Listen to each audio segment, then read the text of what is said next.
Hello friends, నేను మీ మహిత. ఈరోజు మనం ఆంధ్రప్రదేశ్ గ్రామ సచివాలయం ఎగ్జామ్స్లో పార్ట్ బిలోకి ఇంపార్టెంట్ టాపిక్ అదే బేసిక్స్ ఆఫ్ కంప్యూటర్స్ గురించి తెలుసుకోబోతున్నాం.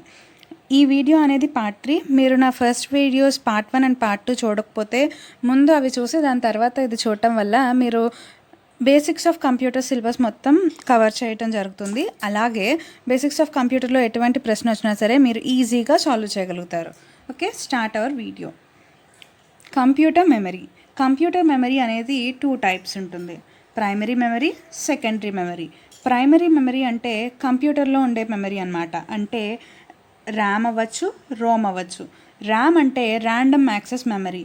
ఇది టెంపరరీ మెమరీ అన్నమాట. ర్యాండమ్ యాక్సెస్ మెమరీ అంటే టెంపరరీగా. ర్యాండమ్ అంటే ఏంటి? ఏది పడితే అది. అంటే ఫస్ట్ వచ్చిన దాన్ని ర్యాండమ్గా మెమరీ అసైన్ చేసేస్తుంది అనమాట. అదే రోమ్ అంటే రీడ్ ఓన్లీ మెమరీ. ఇది పర్మనెంట్ మెమరీ అనమాట. పర్మనెంట్గా డేటా అనేది స్టోర్ చేసుకుంటుంది రోమ్లో. అలాగే ర్యామ్లో ఇంకా టైప్స్ ఏముంటాయి? SRAM, DRAM. ఎస్రామ్ అంటే static random access memory. D అంటే dynamic random access memory. ROM అనేది again classified into PROM, EPROM, electrically erasable, programmable, read only memory. ఇలా 3 టైప్స్లో ఉన్నాయి. అలాగే సెకండరీ మెమరీకి వచ్చేటప్పటికి సెకండరీ మెమరీ అనేది స్టోరేజ్ డివైజెస్ అనమాట. అంటే సిడీస్ కావచ్చు, డివిడీస్ కావచ్చు. డివిడీస్ అంటే డిజిటల్ వీడియో డిస్క్. ఇది 4.7 GB నుండి 17.08 GB వరకు డేటాని స్టోర్ చేసుకోగలుగుతుంది. అలాగే నెక్స్ట్ ఇన్వెన్షన్ వచ్చేసి బ్లూరే డిస్క్. ఇప్పుడు ఇది న్యూ ఇన్వెన్షన్ అనమాట, BRD. బ్లూరే డిస్క్లో అప్ టు 25 GB వరకు మనం డేటాని స్టోర్ చేసుకోగలుగుతాం. అలాగే మనకి తెలుసు కదా, పెన్ డ్రైవ్స్, ఫ్లాష్ డ్రైవ్స్ ఇలా. HDD అంటే హార్డ్ డిస్క్ డ్రైవ్. అలాగే floppy disk, compact disk, magnetic tapes. Magnetic tapes అంటే రేడియోస్లో క్యాసెట్స్ ఉంటాయి కదా, వాటిని మ్యాగ్నెటిక్ టేప్స్ అంటారు. ఇప్పుడు మనం flash drives, pen drives, CDs ఇవే కదా యూస్ చేస్తుంటాం. సో నెక్స్ట్ పార్ట్ చూద్దాం. Primary memory. RAM static random access memory, dynamic random access memory. అలాగే రామ్లో కూడా టైప్స్ ఉన్నాయని చెప్పుకున్నాం కదా. రామ్లో టైప్స్ ఏంటి? Programmable random read only memory, erasable programmable read only memory, electrically erasable programmable read only memory. ROM అనేది రోమ్లో ఉండే programme ఇన్బిల్ట్గా మనకి ఇచ్చేస్తారనమాట. అదే ప్రోగ్రామబుల్ రీడ్ ఓన్లీ మెమరీలో మనం ప్రోగ్రామ్ అనేది యూజర్ అనేవాడు టైప్ చేసుకోవడానికి వీలవుతుంది. అదే ఎరేజబుల్ ప్రోగ్రామబుల్ రామ్లో అంటే ఈపీ రామ్లో యూజర్ ఆ ప్రోగ్రామ్ని ఎరేజ్ చేసుకుని మళ్ళీ ప్రోగ్రామ్ అనేది ఇన్సర్ట్ చేసుకోవచ్చు అనమాట. ఎలా ఎరేజ్ చేసుకోవచ్చు అంటే, ఇప్పుడు ఫర్ ఎగ్జాంపుల్ యూవీ రేట్స్ అంటే సన్లైట్లో మనం ఆ ప్రోగ్రామ్ని కొంచెం టైం లిమిట్ అనేది ఉంటుంది. ఆ టైం లిమిట్ అనేది ఎండలో పెడితే ఆ ప్రోగ్రామ్ అనేది ఎరేజ్ అయిపోతుంది. దాని తర్వాత యూజర్ అనేవాడు మళ్ళీ ఇన్సర్ట్ చేసుకోగలుగుతాడు అనమాట. అదే electrically erasable programmable read only memory అంటే ఇంత టైం అనేది వేస్ట్ చేయకుండా ఎలక్ట్రికల్గానే ప్రోగ్రామ్ని ఎరేజ్ చేసుకుని మళ్ళీ ఇన్సర్ట్ చేసుకోవడం కూడా కుదురుతుందన్నమాట. దీన్నే electrically erasable read only memory అంటారు. ఇప్పుడు మనం ర్యాండమ్ యాక్సెస్ మెమరీకి, రీడ్ ఓన్లీ మెమరీకి ఉన్న డిఫరెన్సెస్ అనేవి చూద్దాం. ర్యాండమ్ యాక్సెస్ మెమరీ అనేది టెంపరరీ స్టోరేజ్ మెమరీ. అంటే టెంపరరీగా డేటా అనేది స్టోర్ అవుతుంది. అదే రోమ్ అనేది పర్మనెంట్గా డేటా అనేది స్టోర్ అవుతుందన్నమాట. స్టోర్ డేటా అనేది ఎంబీస్లోనే ఉంటుంది ర్యాండమ్ యాక్సెస్లో. అదే స్టోరేజ్ డేటా వచ్చేటప్పటికి రోమ్స్లో జీబీలో ఉంటుందన్నమాట. అలాగే వాలటైల్ అంటే ఇది ఎక్కువసేపు ఉండదు. ర్యాండమ్ యాక్సెస్లో ఉండే మెమరీ, ర్యాండమ్ యాక్సెస్ మెమరీ అనేది ఎక్కువసేపు ఒక డేటాని స్టోర్ చేసుకోలేదు, వాలటైల్. అదే రోమ్ అనేటప్పటికీ చాలాసేపు డేటా అనేది స్టోర్ అయి ఉంటుంది. సో ఇది non volatile memory. It is used in normal operations. Random access అనేది నార్మల్ ఆపరేషన్స్. అదే రోమ్ అంటే మనం విండోస్ స్టార్ట్ చేసినప్పుడు ప్రాసెస్ అయి ఉంటాయి కదా, అవన్నీ కూడా రీడ్ ఓన్లీ మెమరీలోనే స్టోర్ అయ్యి ఉంటాయి.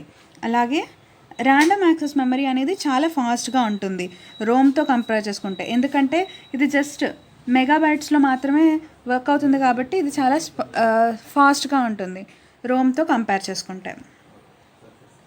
Next topic types of computer networks. Computer network అంటే ఏంటి? ఒక గ్రూప్ ఆఫ్ కంప్యూటర్స్ అన్నమాట. ఈ కంప్యూటర్స్ నెట్వర్క్స్ అనేవి ఎన్ని టైప్లో ఉన్నాయి అంటే ల్యాన్, మ్యాన్, వ్యాన్, పాన్ అన్నమాట. ల్యాన్ అంటే లోకల్ ఏరియా నెట్వర్క్, మ్యాన్ అంటే మెట్రోపాలిటన్ ఏరియా నెట్వర్క్, వ్యాన్ అంటే వైడ్ ఏరియా నెట్వర్క్, పాన్ అంటే పర్సనల్ ఏరియా నెట్వర్క్ అన్నమాట. ఇప్పుడు మనం ల్యాన్ గురించి చూద్దాం. ల్యాన్ అంటే ఏంటి? లోకల్ ఏరియా నెట్వర్క్ అని చెప్పాను కదా. ల్యాన్ అనేది ఓన్లీ పర్టిక్యులర్ ఏరియాస్ అనమాట. ఫర్ ఎగ్జాంపుల్ మన కాలేజ్ వైఫై ఉంటుంది, లేదా స్కూల్ వైఫై ఉంటుంది, ఆర్ రైల్వే స్టేషన్లో వైఫై ఉంటుంది. అలా కొంత పర్టిక్యులర్ ఏరియాలో ఉండే నెట్వర్క్ని మాత్రమే మనం ల్యాన్ అని పిలుస్తామన్నమాట. అంటే లోకల్ ఏరియా అన్నమాట. నెక్స్ట్ మెట్రోపాలిటన్ ఏరియా నెట్వర్క్ అంటే మెట్రోపాలిటన్ సిటీస్ అంటారు కదా, అంటే ఒక సిటీ మొత్తంలో ఉండే నెట్వర్క్ని మ్యాన్ అని పిలుస్తారు. అంటే ఇవి వైడ్ ఏరియా నెట్వర్క్ కంటే చాలా తక్కువగా ఉంటాయి, అంటే ఒక సిటీ వైజ్ మాత్రమే ఉంటాయి. నెక్స్ట్ వైడ్ ఏరియా నెట్వర్క్ వచ్చేటప్పటికి వరల్డ్ వైడ్ అనమాట. వరల్డ్ మొత్తంలో ఉండే నెట్వర్క్ని ఇది కాంబినేషన్ ఆఫ్ ల్యాన్స్ అన్నిటి కాంబినేషన్ అనమాట. ల్యాన్స్, మ్యాన్స్, పాన్స్ అన్నిటి కాంబినేషన్సే ఈ వైడ్ ఏరియా నెట్వర్క్స్. దాని తర్వాత కంప్యూటర్ ఏరియా నెట్వర్క్స్ అంటే బిల్డింగ్స్, పర్టిక్యులర్ బిల్డింగ్స్ అనమాట. పర్టిక్యులర్ ఏరియాస్ని కంప్యూటర్ ఏరియా నెట్వర్క్స్ అంటారు. అలాగే personal area network or home area network అంటే ఫర్ ఎగ్జాంపుల్ స్మాల్ డిస్టెన్స్ అనమాట. అంటే ఒక హౌస్లో ఉండే నెట్వర్క్ని మాత్రమే అనమాట. ఇప్పుడు ఫర్ ఎగ్జాంపుల్ మనం వైఫై అనేది ఇంటికి పెట్టించుకుంటే ఒక ఇంట్లో మాత్రం ఎన్ని డివైసెస్ అన్నా కనెక్ట్ అవుతాయి. దాన్ని personal area network or house area network అని పిలుస్తారు. వీటితో పాటు విపిఎన్ అనేది కూడా ఉంటుంది. అంటే వర్చువల్ ప్రైవేట్ నెట్వర్క్. అంటే ఓన్లీ పర్టిక్యులర్ పర్సన్స్ మాత్రమే దాన్ని యూజ్ చేసుకోగలుగుతారు. Virtual private network. మనం బేసిక్స్ ఆఫ్ కంప్యూటర్స్ మీద కొన్ని ఇంపార్టెంట్ ప్రాజెక్ట్స్ గురించి తెలుసుకోబోతున్నాం. ఫస్ట్ వన్ వచ్చేసి ప్రాజెక్ట్ బ్రెయిన్ వేవ్ 2017. ఈ ప్రాజెక్ట్ బ్రెయిన్ వేవ్ 2017 అనేది మైక్రోసాఫ్ట్ వాళ్ళు ఇనిషియేట్ చేశారనమాట. ఇది ఎందుకు అంటే ఫాస్ట్గా డేటాని రిసీవ్ చేసుకోవటం అనమాట. అల్ట్రా లో లెటెన్సీని యూస్ చేసుకుని డేటాని ఫాస్ట్గా రిట్రైవ్ చేసుకోవటం. అలాగే నెక్స్ట్ వన్ వచ్చేసి భారత్ నెట్ ఔర్ నేషనల్ ఆప్టికల్ ఫైబర్ నెట్వర్క్ 2011. ఈ భారత్ నెట్ అనేది ఇది ఔర్ కాదు ఆర్. ఎందుకు అంటే ఇది ఒక గవర్నమెంట్ స్కీమ్. దీనివల్ల 2.5 lakhs పంచాయతీస్కి 2 to 20 Mbps స్పీడ్తో డేటా అనేది ప్రొవైడ్ చేశారు 2011లో. ఇది ఇంపార్టెంట్ స్కీమ్, గుర్తుపెట్టుకోండి. అలాగే నెట్ వచ్చేసి నెట్ ఆర్ న్యూట్రాలిటీ. న్యూట్రాలిటీ అంటే ఏంటి? ఎక్కువ కాదు తక్కువ కాకుండా కదా. సో న్యూట్రాలిటీ మీన్స్ ఈ 2.5 lakhs పంచాయతీస్కి నెట్ ప్రొవైడ్ చేశారు కదా. సో అన్ని చోట్ల నెట్ అనేది ఈక్వల్గా ఉండేలాగా మెయింటైన్ చేయటం ఈ స్కీమ్ మెయిన్ స్కీమ్ అనమాట. అలాగే next world congress on IT or Olympics of IT.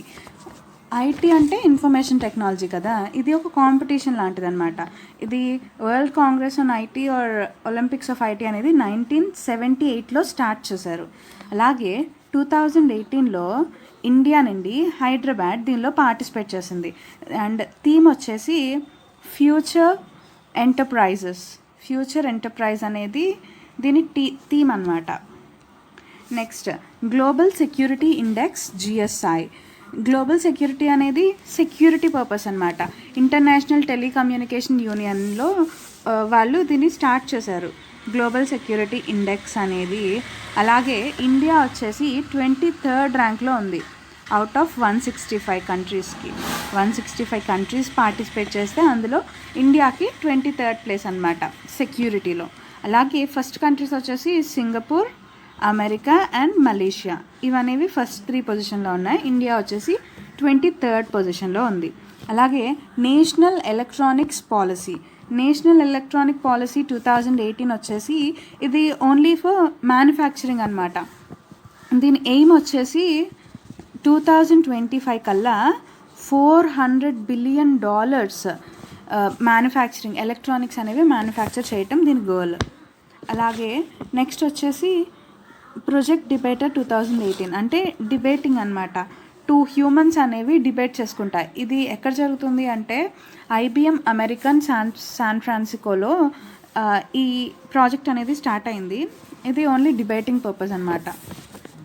ఈ ప్రాజెక్ట్ డిబేటర్ అనేది 2018లో స్టార్ట్ అయింది. అలాగే మిచిగన్ మైక్రోమోట్ అంటే చాలా స్మాలెస్ట్ కంప్యూటర్ అనమాట. Small computer.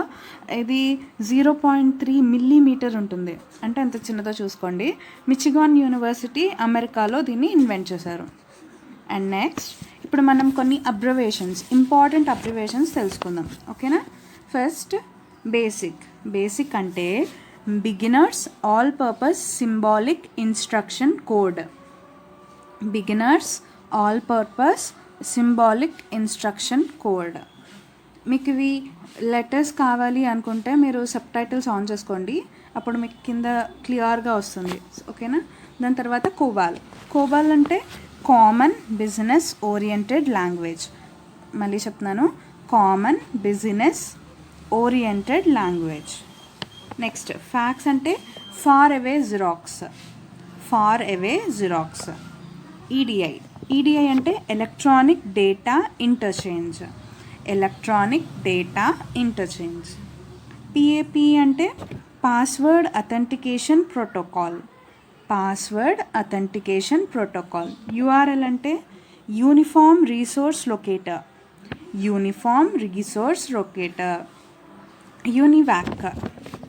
ఎడ్వాక్, యూనివాక్ ఇవి విన్నాం కదా స్టార్టింగ్ ఫస్ట్ పార్ట్లో.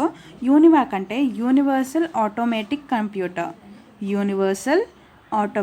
Computer.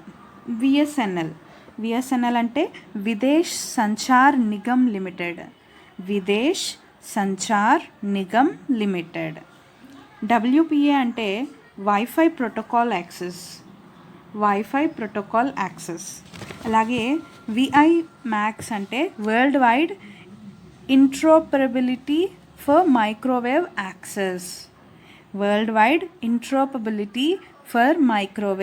Access. HTML hypertext markup language. ఇవి అబ్రివేషన్స్ అన్నమాట. Thanks for watching. దీంతో మనం బేసిక్స్ ఆఫ్ కంప్యూటర్ గురించి ఫుల్గా కవర్ చేసేసాము. మీరు ఫస్ట్ 2 పార్ట్స్ కూడా కన్ఫామ్గా చూడండి.